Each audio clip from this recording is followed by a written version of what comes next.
Olá, boa noite.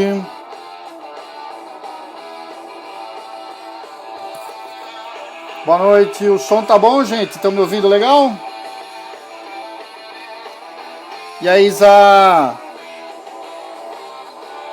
O som tá bom, Isa? E aí, companheiro, boa tarde.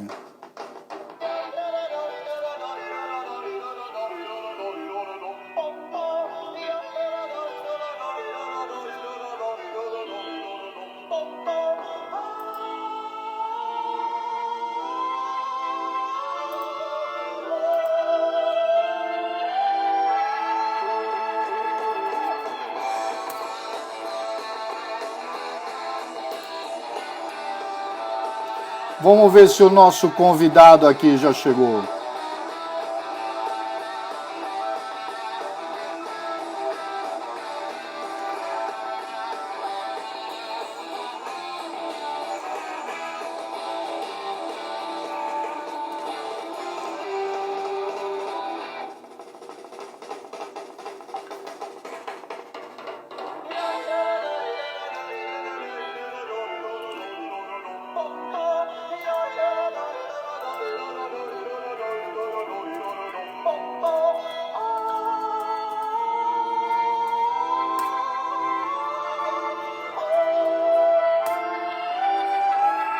O nosso convidado, ele acabou de dizer que está com um probleminha de conexão, mas ele já vai entrar.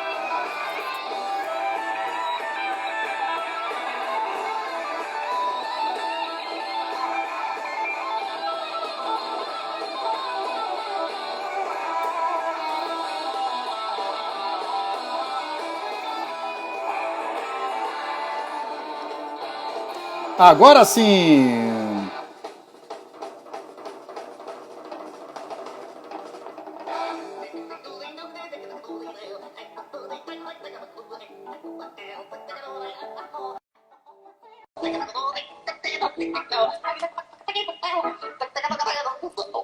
E aí, Gerum? Tudo bem? Tudo tranquilo, Enzo. Boa noite. Tá me ouvindo bem? Tô te ouvindo bem. Sabe, Gerum, sempre quando começo uma live, eu coloco uma música. Eu não sei se você está ouvindo essa música, mas eu achei um rock holandês para te homenagear. É um rock de uma banda chamada Ocus Pocus. Focus. Não sei se você se lembra. Lembro, eu vi eles. Com o meu filho, em Amsterdã. Em Amsterdã? 3 anos atrás. Eles aí? Mas o Jan Akkerman, o guitarrista, é o Jan Akkerman. Certo. Pô, então é uma banda dos anos 70, né? E eu gostava muito de rock.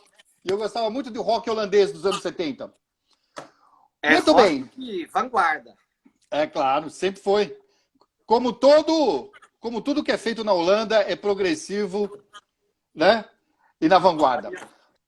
Bom, gente, boa noite a todos. É com muito prazer e uma honra para mim fazer uma live com o professor Jeroen Johannes Klink. Antes de começar a live, eu vou ler aqui para vocês o currículo dele. Normalmente eu anoto aqui, mas o currículo dele é tão extenso que eu falei, não, desisto, eu vou ler aqui para vocês. Então dá licença de eu ficar virado um pouquinho aqui. Jeroen fez graduação e mestrado em economia pela Universidade de Tilburg, na Holanda, e doutorado em planejamento urbano pela USP. Também tem experiência profissional como consultor e pesquisador em países como Holanda, Espanha, Turquia, Alemanha, Índia, África do Sul e Brasil. No Brasil, trabalhou durante 9 anos no governo local, onde ocupou o cargo de secretário de Relações Internacionais na Prefeitura de Santo André. Aliás, nós vamos falar sobre essa parte aqui.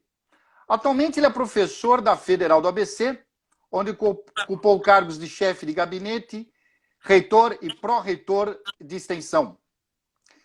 É membro do Conselho Consultivo de vários periódicos internacionais e nacionais.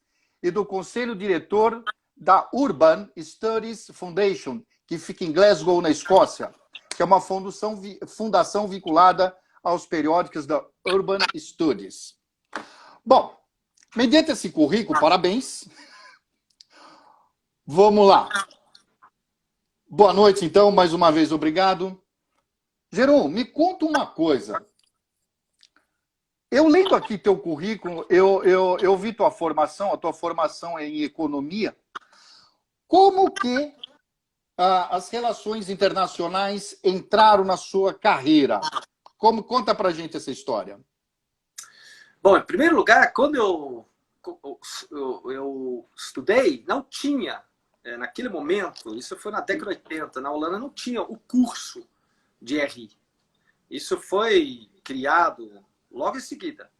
Uhum. Então, desde aquele momento, eu me interessava muito pelas relações internacionais, queria trabalhar fora do país, a Holanda, eu estava morando na Holanda. O que eu fiz? Eu entrei no curso de economia e logo em seguida, né, tem uma fase, acho que foi o segundo ou terceiro ano, você tem que se especializar dentro do curso de economia. Aí eu fui para a parte de economia internacional.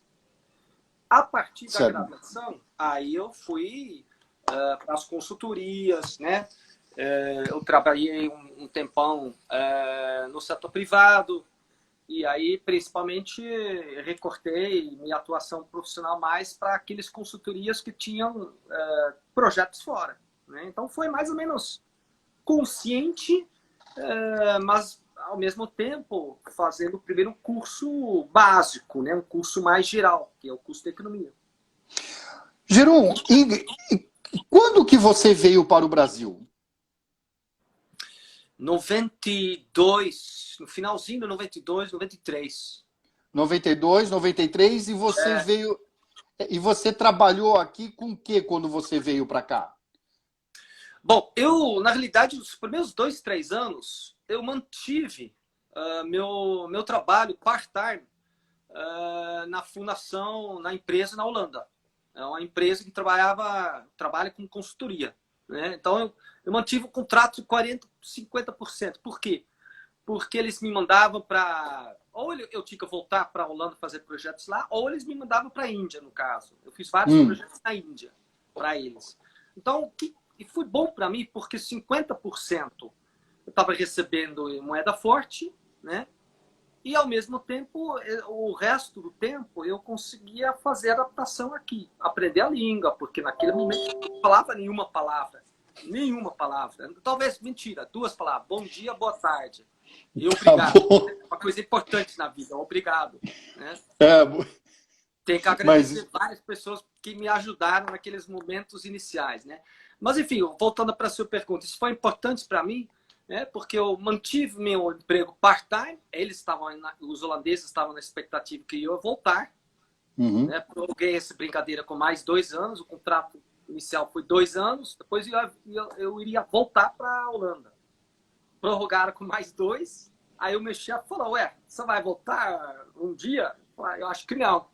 Aí eu voltei, eu me inseri, assim, de forma integral no mercado de trabalho. Já começava a falar português, né? Depois eu... Então foi assim. No começo eu mantive esse vínculo de emprego com a consultoria holandesa, que fazia vários projetos, inclusive não apenas na Ásia, mas inclusive eles tinham projetos, no caso, no Rio de Janeiro. Fiz um curso de capacitação em inglês no Rio de Janeiro, para a Prefeitura do Rio. Então... Muito bem. Pessoal, deixa eu só falar com vocês uma coisinha aqui. As lives, eu estou vendo muita gente perguntando se as lives ficam gravadas. Sim, as lives ficam gravadas no IGTV. Muito bem. Segundo, vocês podem fazer perguntas e eu vou organizar as perguntas e nós vamos fazê-las ao Jeroen, certo? É claro que com o desenrolar desse bate-papo eu vou colocando as perguntas numa ordem aqui, digamos assim, lógica, tá? Jeroen, me conta uma coisa. Você trabalha com relações internacionais, trabalhou também na Prefeitura de Santo André. Então, como é uma live de orientação para os nossos alunos, conta pra gente uma coisa. O que faz um profissional de relações internacionais? Qual é o campo de atuação dele? O campo é muito vasto. Vários, aqui tem também, além dos alunos, tem provavelmente pais assistindo, né? Então, é bom lembrar que muitas pessoas associam o RI com o Itamaraty, né? Com uma É verdade. É claro, isso é um campo muito importante, mas é um campo mais tradicional. Eu diria que o Itamaraty, esse campo, né, das relações internacionais do ponto de vista do Itamaraty, não é única, né? O Itamaraty já perdeu, eu diria, o monopólio nas relações internacionais. Então, o profissional ele pode trabalhar numa empresa, principalmente as grandes empresas multinacionais, emprega esse tipo de profissional, mas ele pode também trabalhar numa prefeitura ou no governo estadual, né? Como você falou, eu comecei a trabalhar na prefeitura, primeiro como assessor e prefeito nessa área. Tinha um telefone e secretária.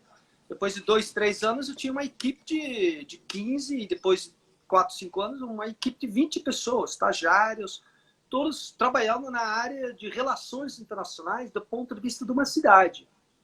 Então, essa pergunta, né, o que esse profissional faz? Ele pode trabalhar no setor privado, ele pode trabalhar no setor público além do Itamaraty, ele pode trabalhar num governo estadual que precisa de captação de recursos internacionais, bater na porta dos bancos de fomento, tipo o Banco Mundial, Banco Interamericano de Desenvolvimento, fazer relações institucionais com outros estados, né?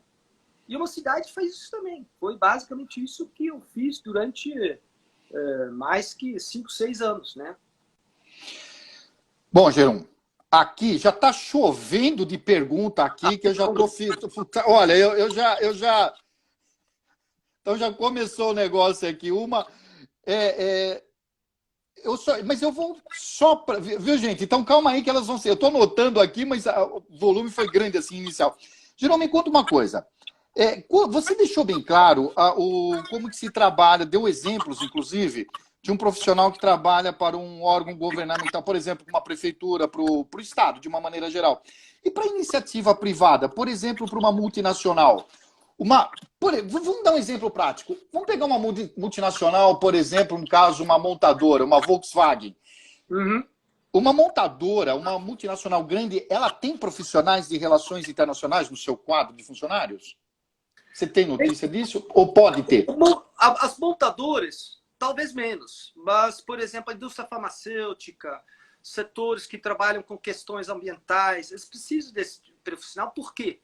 Porque os interesses dessas empresas são afetados pelas relações internacionais. Negociação de patentes, negociação, rodadas sobre uma questão muito atual, a sustentabilidade, né? O que pode, o que não pode, a legislação ambiental. Então, esse profissional ele está atuando em grandes empresas, principalmente, e ligado aos temas de legislação, modelo de negócios em outros países, cultura de conduzir os negócios que são diferenciados. O alemão faz negócios de uma forma, o brasileiro de uma outra forma. Então, cultura de conduzir os negócios. Então, esses profissionais estão cada vez mais requisitados. Eu diria que essa profissão, né, as competências e habilidades desse profissional, eles são mobilizados, são requeridos em função da globalização.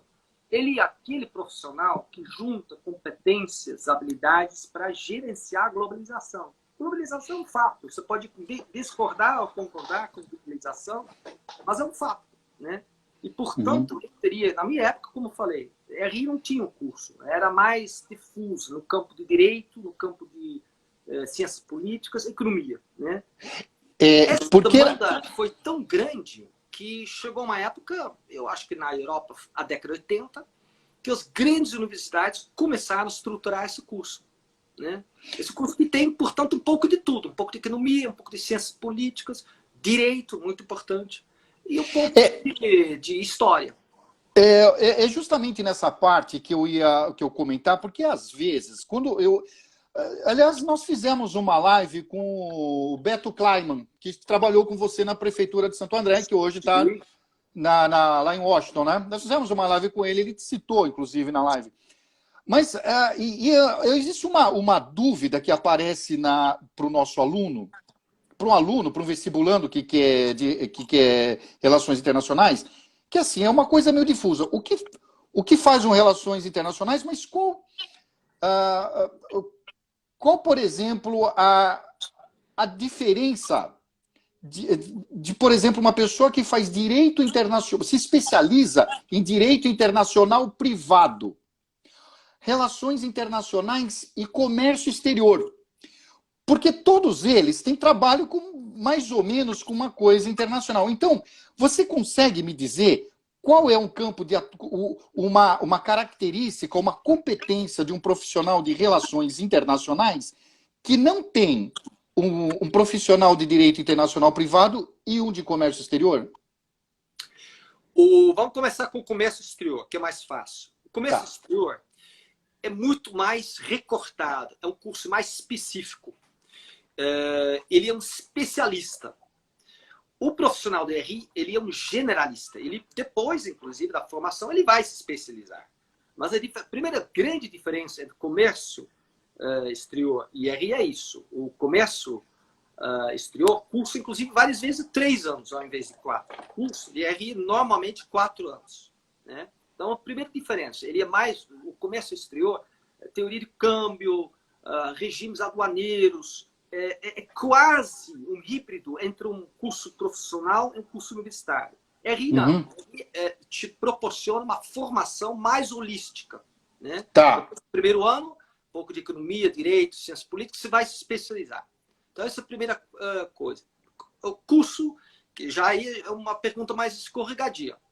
Direito internacional comercial. Né? Claro, na hora que... Eu não sou jurista, mas o estudo, o direito é uma formação acadêmica. E, portanto, da mesma forma que a economia, né, ou RI, você recebe uma formação no primeiro ano global, depois você vai se especializar.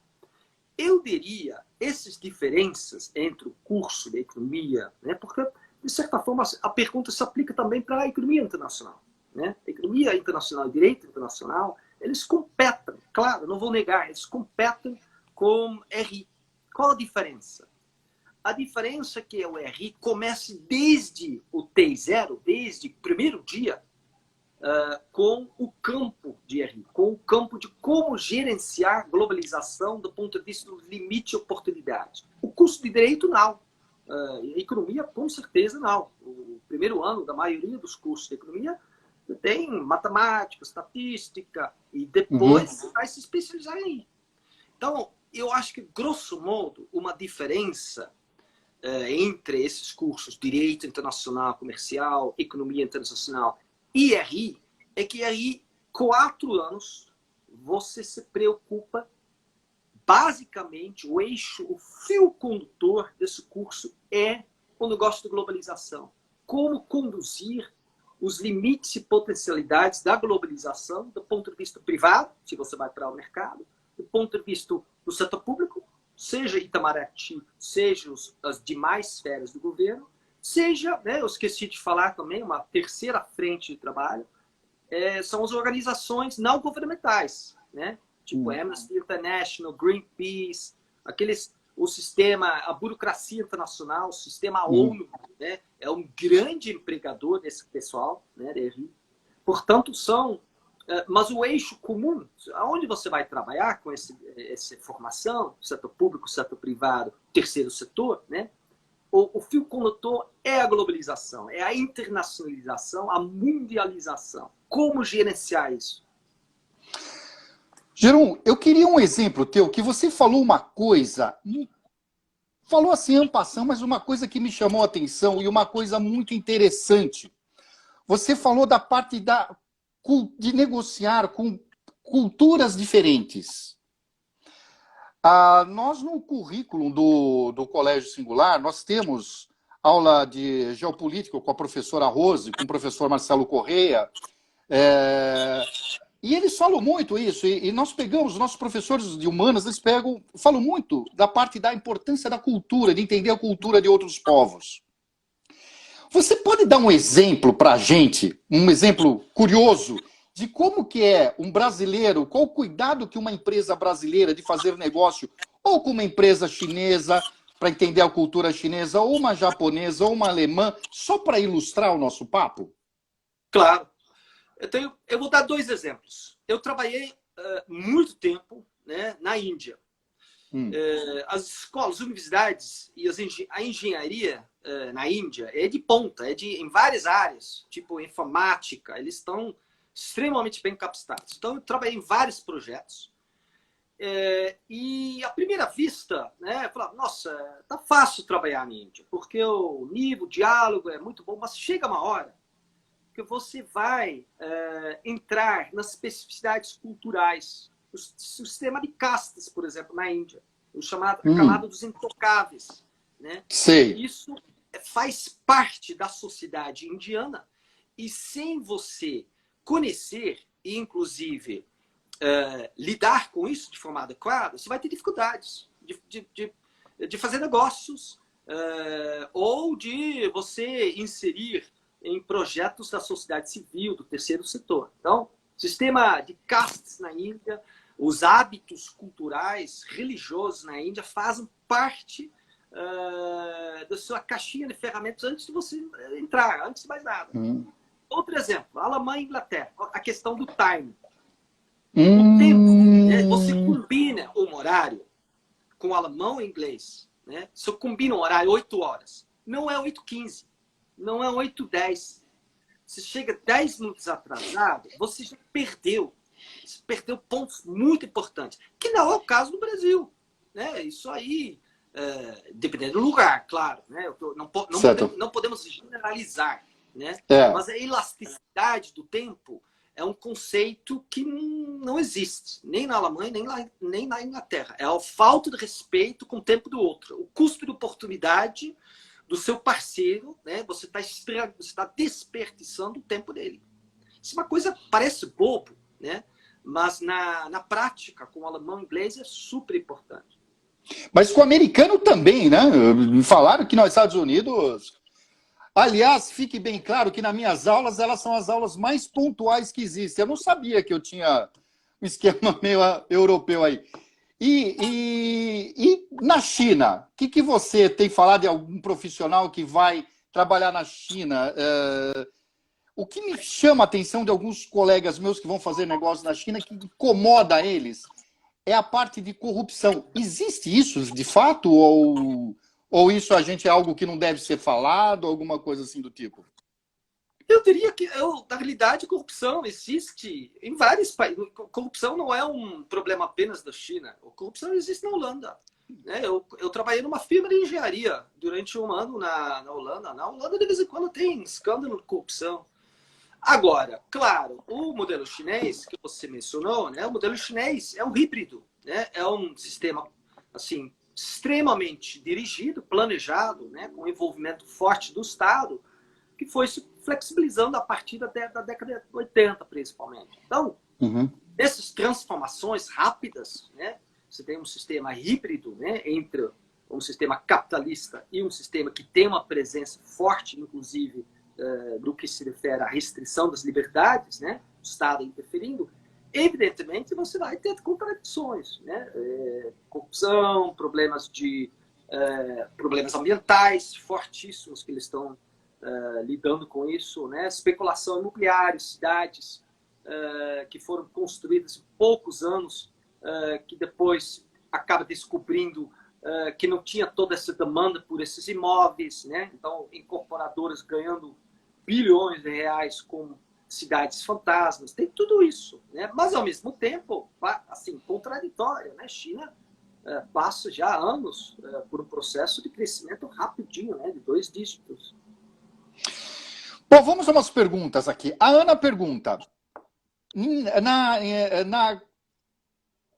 área de relações internacionais, qual é a área de trabalho mais bem vista no mercado? Vamos melhor, não sei se talvez, Ana, não sei se seria mais bem vista, mas mais procurada pelo mercado. Depende o que você define como mercado. Eu diria que existem 3 mercados. Existe o mercado público, né? O mercado, ou seja, o setor público demanda profissionais, né? E aí você vai para Itamaraty, muitas vezes, além da sua formação acadêmica, você vai ter que fazer um cursinho, né? Para você entrar, porque esse concurso é extremamente disputado, essa carreira, né? Então, a demanda o que é bem visto nesse mercado público, né? O sistema federal, eu diria também o sistema, a burocracia internacional, todo o sistema ONU, o Banco Mundial, o Banco Interamericano, o Habitat, etc, etc. Itamaraty é mais ou menos em termos das exigências, né? Temos o que é bem visto, mais ou menos semelhante. Uma boa formação acadêmica, holística, um bom conhecimento dos fundamentos de ciências sociais aplicadas, história, geografia, economia, evidentemente, direito, especificidades geográficas, Ásia não é África, não é Europa, etc. Então, uma boa bagagem, uma boa formação holística, com facilidade, a partir do processo de inserção, imersão no mercado de trabalho, você se adaptando, você se reciclando diariamente, né? Então, isso é mais ou menos Itamaraty. Setor privado é uma outra característica. O objetivo principal do setor privado é lucrar, ganhar dinheiro. E, portanto, as exigências que o setor privado faz, uma consultoria, né? A minha experiência nesse sentido é mais uma consultoria, é que você tem uma leitura rápida, né? Qual é a potencialidade desse mercado de lucrar, né? E, portanto, você tem que entrar na especificidade jurídica, cultural, mercadológico desse mercado. E aí, o especialista em RI ajuda, como o economista também pode ajudar. Eu queria transmitir já, nenhum mal entendido, o profissional do RI vai competir com o economista e o cara do campo do direito. Claro, né? O cara, na hora H, de uma empresa grande que está recrutando esse tipo de profissional, ele vai, pouco interessa para ele se o pouco não é assim determinante. Ele estudou RI ou economia ou direito. Para ele é importante, o cara resolve o meu problema, ele contribui para a geração de lucro. Aí é uma competição acirrada entre esses três profissionais, né? No caso, direito internacional, economia internacional e RI, né? E portanto, para a empresa é importante a flexibilidade, a facilidade que esse profissional entra no sentido de contribuir para a estratégia empresarial de lucrar em determinados territórios. E a economia é globalizada hoje em dia. E aí depende muito de que tipo de empresa você vai trabalhar. Uma empresa francesa, alemã, japonesa, as culturas são diferentes. Os nichos também, a atuação dessas empresas, evidentemente, são diferentes, né?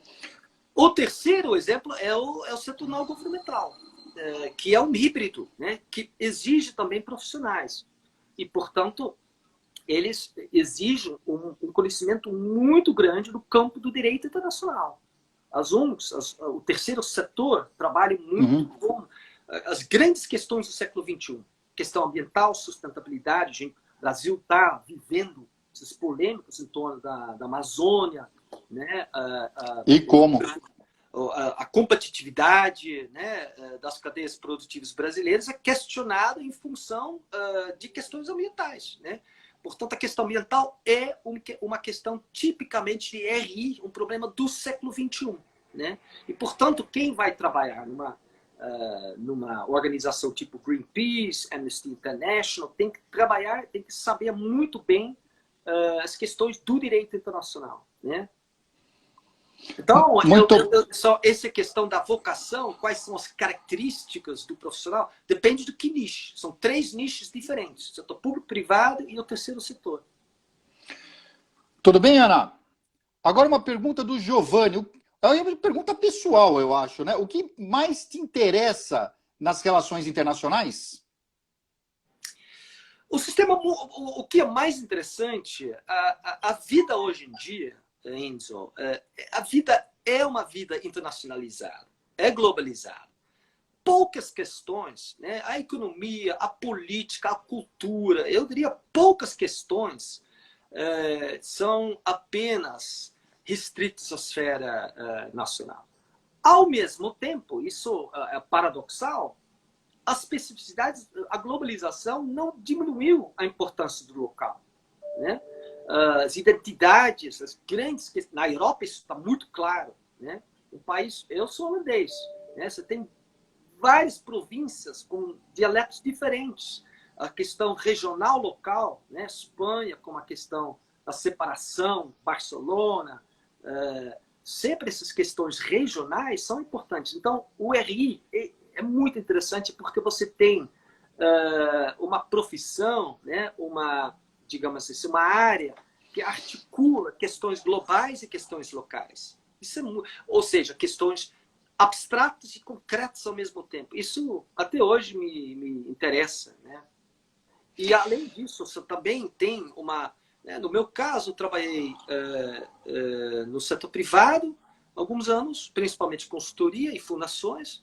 Trabalhei no setor público, agora estou na academia, né? Mas a facilidade que você tem para migrar, né, de circuitos, seja privado, público, ONG ou acadêmico, né? Hoje em dia, as grandes universidades brasileiras abriram cursos, né, de graduação e pós-graduação. Então, quem quer estudar, quem quer entender melhor, é um quarto campo, né? O RI como uma área acadêmica mesmo. Que é o que você está. Exatamente. Por falar em faculdade, eu vou pular uma pergunta, porque nós entramos no assunto de faculdade aqui. Sendo a Federal do ABC uma universidade relativamente nova, ela sai com muita desvantagem no mercado de trabalho em relação às universidades públicas mais conhecidas como a USP e o UFRJ? Quem faz essa pergunta é a Nana. Sim, é uma boa pergunta, né? Mas, ao mesmo tempo, nessa coisa de RI, os agências de avaliação, eles fazem rankings, listas de classificação. Essas classificações têm critérios. Um dos critérios é o grau de internacionalização da universidade. Quer saber? O UFABC superou tanto a USP quanto o UFRJ. Na realidade, este ano não sei, mas em vários anos, a universidade da UFABC está em primeiro lugar nesse quesito. Por quê? Tem vários professores estrangeiros que trazem seus projetos, trazem suas relações. E, portanto, nesse campo, eu estou bastante tranquilo. Claro, no mercado, evidentemente, é inegável, universidades como o UFRJ, a USP, são universidades muito conhecidas. Mas eu diria agora, né, com o grau de consolidação, pouco tempo que o UFABC já alcançou, né, com 15 mil alunos de graduação, vários cursos de pós-graduação com nota 4, 5, né? Tanto nas áreas das exatas, nanotecnologia, matemática, mas também nas ciências, né? Nas humanidades, como RI, no campo de economia tem curso também de mestrado. Consolidou em pouco tempo, consolidou um nome bastante interessante. Aqui mais uma perguntinha. Acho que apagou. Espera que saiu aqui. Minutinho só. É que foram tantas perguntas, ela acabou... Aqui, achei. Quais as principais diferenças entre os cursos de RI em universidades públicas e privadas? Isso pode influenciar nas propostas de trabalho? Primeira diferença importante é o dinheiro, a mensalidade. Enfim. Boa, já começou daí. Eu sou pai, né? Então, eu acho que tá certo. Primeira boa diferença. Tem excelentes universidades privadas, né? PUC, enfim. A principal, eu diria que tem um denominador em comum de todas as boas universidades públicas e privadas na área de RI, né? Eles te dão uma formação básica interdisciplinar, que articula principalmente economia, direito, geografia e história e um pouco de ciência política, né? Isso as boas universidades privadas fazem e as universidades públicas também.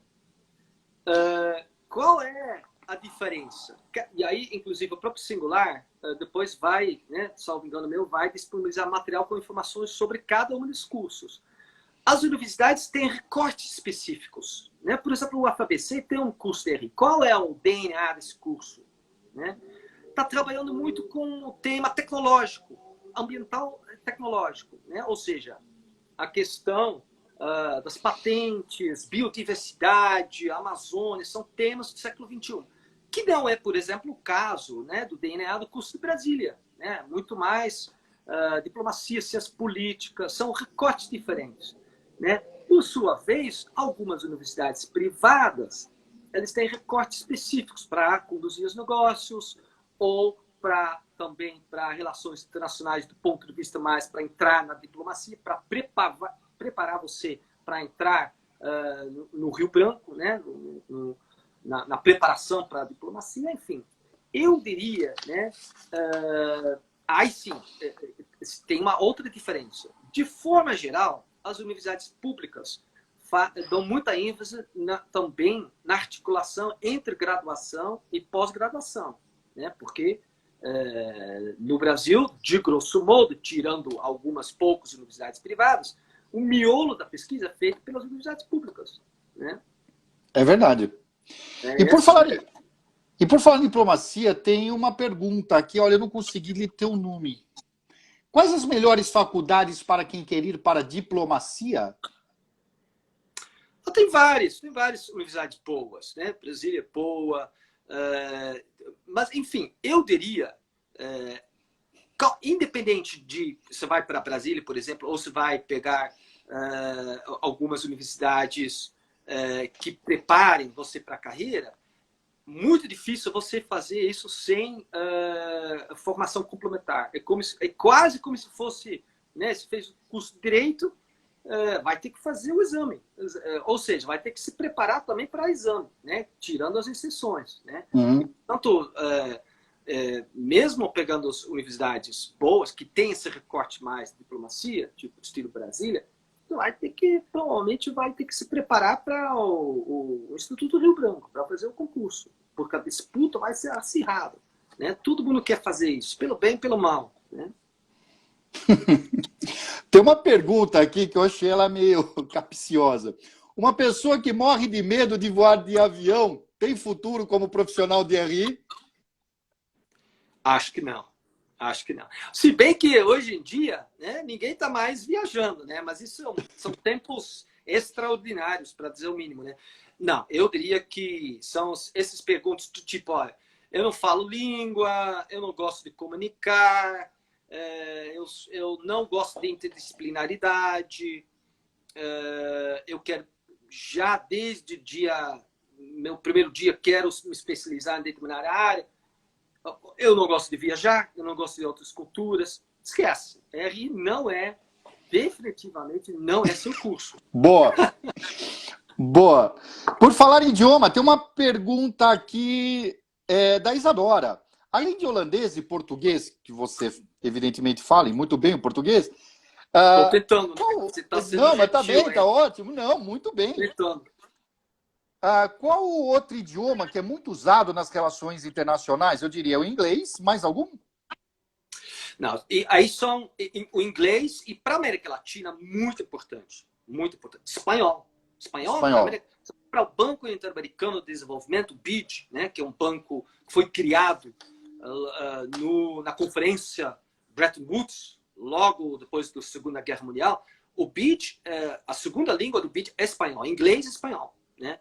Para fazer, você vai trabalhar numa grande empresa, um especialista, né? Seja economista, advogado, jurista ou especialista em RI, conduzir os negócios, você tem que falar espanhol. Né? Você tem que entender espanhol e minimamente tentar superar o portunhol. Né? Tá certo. Os caras têm muita dificuldade de entender o português. É assim, já vi isso. O brasileiro entende melhor o espanhol que vice-versa. Então, na América Latina, o espanhol é fundamental. Inglês, e aí eu diria, além de português, inglês e espanhol, para o profissional do RI, aí tem uma questão específica. Aonde você vai trabalhar? Você vai, por exemplo, trabalhar na OCDE, que é o Clube dos Países Ricos, né? Dos países industrializados. A sede dela fica em Paris. Uhum. Teórica, eu tinha um amigo, inclusive, que trabalhou lá, né? Foi trabalhar lá, tem dois idiomas oficiais, inglês e francês. Ele falou, então eu vou me virar. Pode ser uma das duas línguas. Eu vou me virar com o inglês. Tem certeza? Ele se deu muito mal. Por quê? Porque o francês, a questão cultural, principalmente o parisiense, ele odeia falar francês. Ele odeia falar inglês. Ele quer falar francês. Imagina, ele está trabalhando numa organização internacional como a OCDE, mesmo assim ele quer falar francês. Então, eu diria, dependendo das especificidades, vai para a China, vai ter que se virar. Inglês não é... os chineses começaram a aprender inglês em função da expansão comercial, evidentemente, né? Mas para você entrar na China, você vai ter que se virar, vai ter que aprender. A Alemanha é um caso também curioso, e a Alemanha é muito... Você acabou de mencionar as empresas multinacionais na cadeia automobilística. A Alemanha, e aí tem também a ligação com a engenharia. Muito ensino na engenharia na Alemanha é feito em alemão. Portanto, os caras não gostam, mesmo os caras com formação acadêmica, né, com capital cultural, o alemão, grosso modo, ele não gosta de falar inglês. É diferente do holandês, porque o holandês é um país pequenininho. A Holanda nasceu globalizado. É um país pequenininho, então o holandês quer ganhar dinheiro. Para ganhar dinheiro, tem que fazer o negócio e, portanto, tem que falar a língua do outro. A Alemanha não, é um país maior e tem, conforme eu falei, tem uma tradição, inclusive, né, em vários campos, né, principalmente na engenharia, onde você tem, inclusive, livros, textos, né, alemão, então os caras não gostam. Então, dependendo de onde você vai ter que ter um quarto idioma, né? Francês na França, Alemanha, alemão, né? Porque só a geração mais nova, seu chefe fatalmente, ele não gosta de falar inglês na Alemanha. Então, dependendo da geografia onde você vai trabalhar, você vai ter que se virar como uma quarta língua. E nós fizemos uma live de comércio exterior com o Fábio, e ele trabalha numa empresa holandesa, ele está no México. Ele holandesa não, perdão, sueca. Mas ele fala que já na Suécia, no país nórdico, eles falam, quase todo mundo fala inglês, já é uma situação um pouco diferente. Sim, Suécia é igual a Holanda, mas Suécia é também mais flexível, nunca foi também isso importante, a Alemanha foi um poder colonial, Suécia menos. Então, tem essas curiosidades, né? O sueco, dinamarquês, eles falam tranquilamente inglês.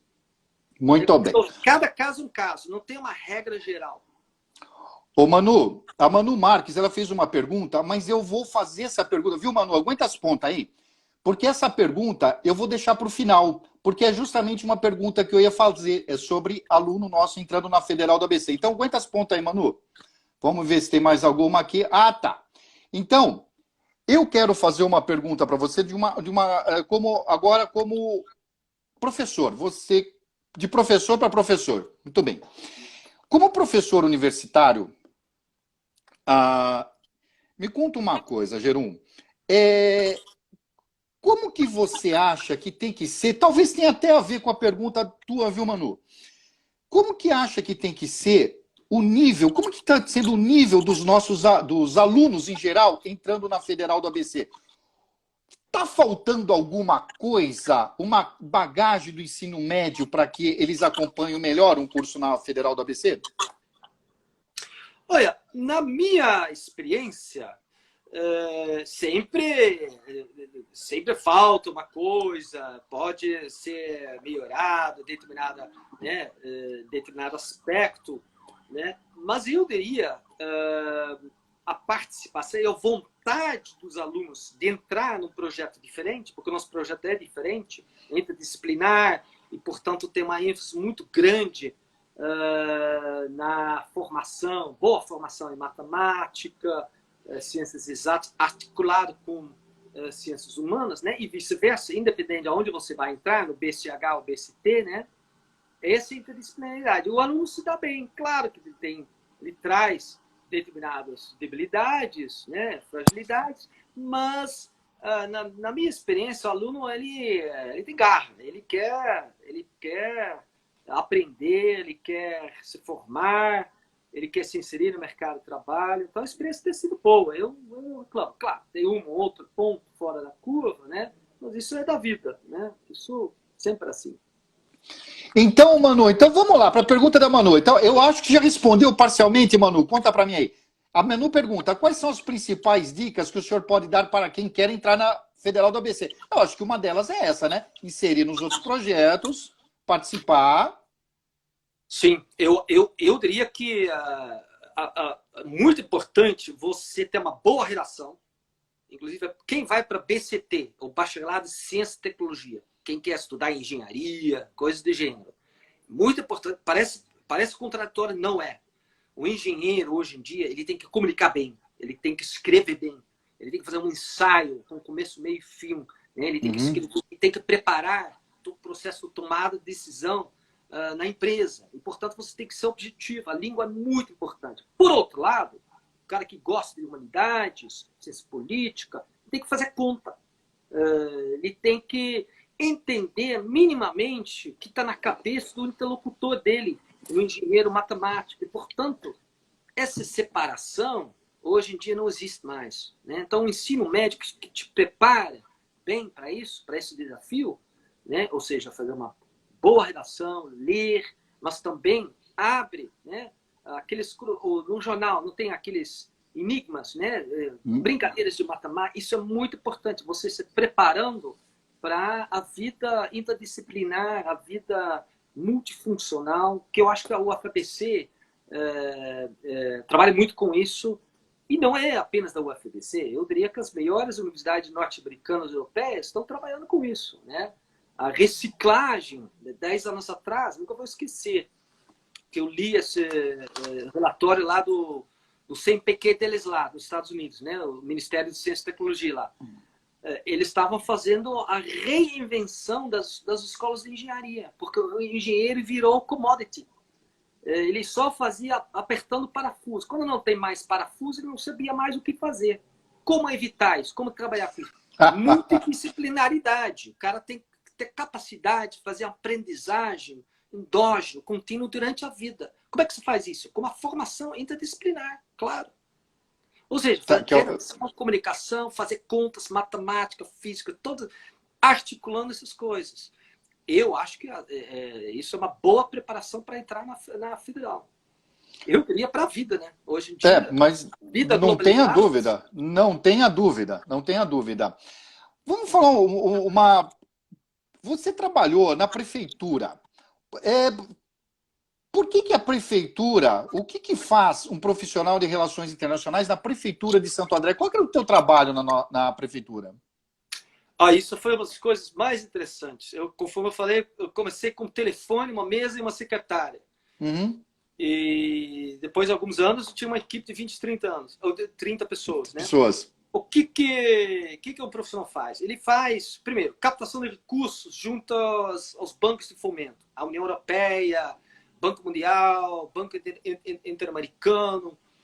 Mas isso não é a governo nacional que faz? Não, hoje em dia, cada uma dessas agências, eles têm projetos, janelas de oportunidade para captar recursos. Então, isso foi o primeiro tarefa importante, né? Nós captamos recursos da União Europeia, o BID, Banco Mundial, do governo canadense.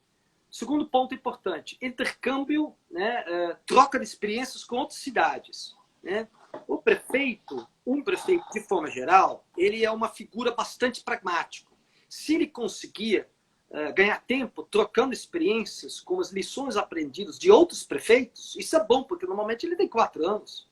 Então, se ele é um cara sério, que quer fazer uma boa gestão, intercâmbio, redes de cidades, é uma coisa importante. Santo André, no final da gestão, né, que eu quase saí, secretariou uma rede que chama-se Mercocidades. É uma rede de mais de 200 cidades, desde São Paulo, Buenos Aires, Montevideo, né, etc., etc., que tinham grupos temáticos trocando experiências, né? Inclusive, nós sediamos um seminário internacional em Santo André aqui. Então, troca de experiências. Aliás, isso não foi só o Mercocidades. Na Europa, isso já foi muito comum com o processo de Eurocidades, né? Os prefeitos querendo participar no projeto de formação da União Europeia, né? Terceira tarefa, além de captação de recursos, troca de experiências, fazer comparação técnica com governos, né? Por exemplo, nós tivemos uma cooperação técnica com a Alemanha para a criação de um banco de povo, né? Um sistema de microcrédito, né? Então, todo o sistema de microcrédito que, salvo engano meu, existe até hoje, né? Na gestão do prefeito Paulo Serra. Esse sistema não fomos nós que inventamos, né? Claro, nós executamos, implementamos, mas foi a cooperação técnica alemã, a chamada GTZ, que ajudou, mandando consultores, mandando dinheiro para fazer, transferir a experiência e tecnologia de sistemas de microcrédito. Então, veja só, um governo local, claro, não vai substituir Itamaraty, não é isso que eu estou falando. Mas uma cidade pode ser colocada no mapa do mundo a partir de uma política proativa de relações internacionais, recursos, intercâmbio, cooperação técnica, né, com outros governos, etc, etc. Realmente, e eu diria que hoje em dia, né, qualquer capital de estado, né, Porto Alegre, São Paulo, tem, de alguma forma, uma institucionalização dessa área. Não precisa ser necessariamente uma secretaria, que foi o caso de Santo André. Pode ser uma assessoria, né? Uhum. Eu diria que várias cidades e governos estaduais, com certeza, acordaram para esse filé mignon, né? Essa janela de oportunidade. Recurso, cooperação técnica e também intercâmbio, né? Troca de experiências. E na prefeitura de Santo André, eles contratam, não sei se é o termo contratar, mas eles, contratam estagiários da Federal do ABC, por exemplo, bastante? Bom, é uma oportunidade, né? Uma oportunidade, né? Não tinha Federal do ABC, porque eu trabalhei, essa experiência foi de 97 até 2004, 2005. Logo depois eu fui para Federal, né, para ajudar a criar a Federal. Mas eu, na minha época, como secretário, eu contratei um monte de estagiário. Fundação Santo André, quando a Fundação Santo André tinha vários alunos, mas também da USP, de enfim, estagiários internacionais, inclusive, que os parceiros canadenses, alemães, eles queriam que os alunos RI deles fizessem uma experiência num país como o Brasil. Isso foi ótimo. Né? Então, legal, né? Equipe, em 2003, 2004, eu tinha eu me lembro, uns 5, 6 estagiários. E trabalhar, porque estagiário é mão de obra politicamente não correta, mas é uma mão de obra relativamente barata. Entendi. Né? Que quer aprender, e é muito bom porque ele vai de fato, né? No nosso caso, foi muito interessante a inserção desses jovens nos projetos. Né? Foi ótimo. O Kleiman foi um deles, né? Se não me engano. Kleiman foi exatamente um deles. Olha onde ele está hoje. Tá, né? No World Health Organization. Ele tá feito. Muito bem. Claro, isso não foi apenas meu mérito, né? Mas a experiência em Santo André foi ele mesmo que me fala. Foi interessante. Muito. O Sirac pergunta, quais carreiras você acha que estão bem associadas com o RI e que são voltadas para a área de exatas? Eu diria que, por exemplo, uma boa carreira RI, aliar com as exatas, é trabalhar nas empresas multinacionais de farmacêutica. O que isso tem a ver? Esses caras, essas empresas multinacionais atuando na biotecnologia, indústria farmacêutica, eles precisam entender muito bem a legislação das patentes, o funcionamento do sistema ONU, o que pode, o que não pode, Então, essas empresas que têm ligação com a indústria farmacêutica, com questões de biodiversidade, aí eu estou definindo exatos de forma ampla, né? Ciência da vida, meio ambiente, mas também coisas relacionadas com a própria indústria farmacêutica. Esses profissionais de RI, eles têm um papel importante no sentido de explorar o limite de potencialidade do sistema internacional. Patenteamento é uma questão muito clara. Patenteamento é uma área, eu diria, e por isso o Federal do OVPC está entrando na questão ambiental, como seu curso de RI, né? É uma coisa, eu diria, uma das questões do século XXI. Muito bem. Jeron, a nossa live está acabando. E eu vou queria que você mandasse uma mensagem para os alunos que querem prestar RI, e sobretudo aqueles que vão prestar na Federal do ABC.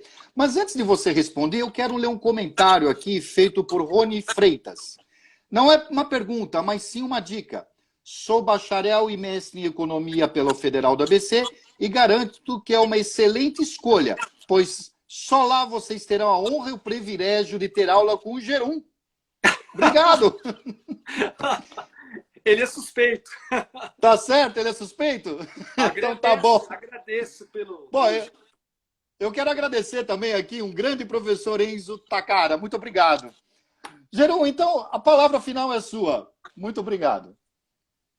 Bom, eu queria, em primeiro lugar, parabenizar a Singular pela organização nesses tempos difíceis desse bate-papo, dessa entrevista, né? Eu acho que é muito importante. Inclusive, eu estou acompanhando as várias lives que você está fazendo, Enzo, é muito legal. Eu acho que de forma descontraída. Nossa, muito obrigado, muito obrigado. Eu fico honrado.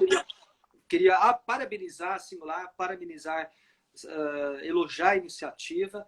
Foi um prazer, gostei de debater, assim, responder as perguntas na medida possível. E, com certeza, eu vou acompanhar os outros eventos também. Muito legal. Pessoal, então, essa live vai estar gravada. Jeron, em nome do Singular, em nome do Ângulo, eu queria te agradecer você disponibilizar um tempo para conversar com a gente. Foi uma honra, eu sempre tive vontade de conversar com você, sobretudo nos encontros profissionais, né? Mas a gente sempre você está ocupado, eu também estou. Tivemos a nossa oportunidade aqui. Tá bom? Daqui a pouco eu vou ligar para você, tá bom, Jeron? Gente, muito obrigado a todos. Boa noite, obrigado, Jeron, mais uma vez. Tchau, gente. Eu que agradeço. Grande abraço. Abraço. Tchau, tchau. Tchau, tchau.